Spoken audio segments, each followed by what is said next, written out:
Hi everyone, my name is Mike and welcome to Code Corpora, where we focus on delivering short, targeted, to-the-point coding tutorials. Today we are looking at true and false values in Python. Python has two basic Boolean types, true and false.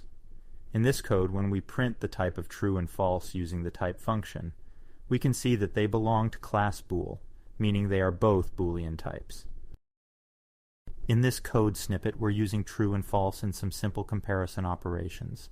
Initially, two variables named num1 and num2 are defined. Then we perform a less than comparison with num1 less than num2. Since 5 is indeed less than 10, Python returns true. Next, we perform an equality comparison with num1 equals num2. Since 5 is not equal to 10, Python returns false. Here we have an if-else conditional. The condition in the if statement is num1 is greater than num2, which evaluates to a Boolean.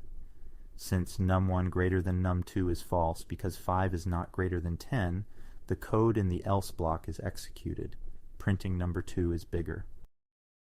If you found this video helpful, please give us a thumbs up. It helps us know we are making valuable content and helps support the channel. Happy coding!